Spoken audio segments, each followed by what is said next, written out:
নীলার চোখে শহর। লাইব্রেরি থেকে বেরোতেই বৃষ্টি একটু হালকা হয়েছে। রাস্তায় জমে থাকা জল আকাশের রং ধরে রেখেছে ধূসর নীল, ঠিক সেই চিঠিটার মতো। নীলা ছাউনির নিচে দাঁড়িয়ে গভীর শ্বাস নিল। বৃষ্টি থামলেও মনটা যেন ভিজেই থাকলো। সে হেসে বলল। আর্য তাকালো তার দিকে। এই মেয়েটা কথা বলে ঠিক তার মনের মতো, অল্প কিন্তু ভিতর থেকে। আপনি শহরে নতুন? আর্য জিজ্ঞাসা করল।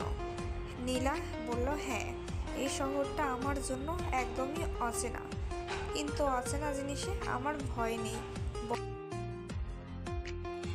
আর্য মাথা নাড়ল।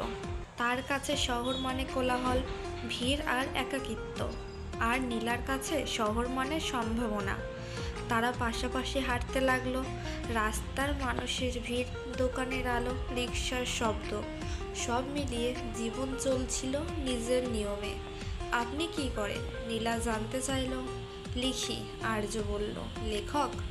লেখার চেষ্টা করি, সংযত উত্তর। নীলা থেমে গেল।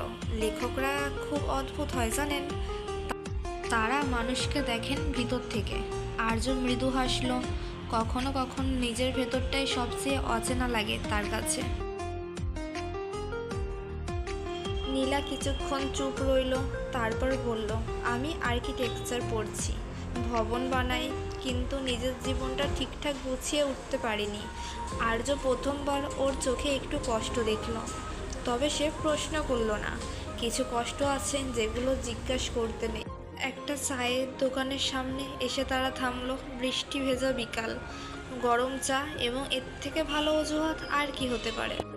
দুইজনেই চুপচাপ চা খেলো। এই চাটুকুই অস্বস্তিকর নয়, বরং এটি হচ্ছে আরামের কারণ। আজকের দিনটা নীলার কাছে একটু অদ্ভুত লাগলো।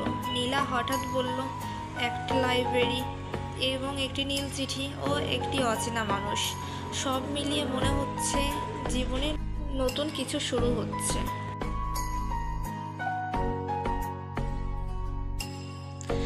আর্য চায়ের কাপের দিকে তাকিয়ে বলল, শুরুর চেয়ে শেষেরগুলো আমায় বেশি ভাবায়।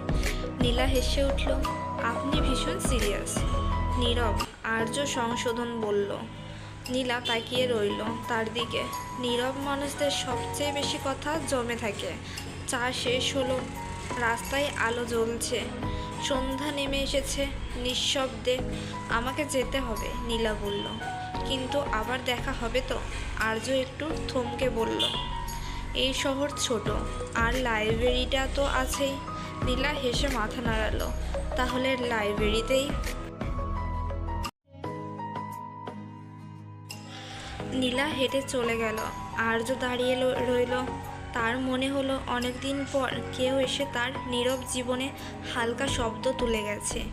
সেদিন রাতে আর্য লিখল প্রথম লাইনটা, নিজেকে অবাক করল। আজ শহরটা নতুন লাগছে, কারণ আজ আমি নীলাকে দেখেছি।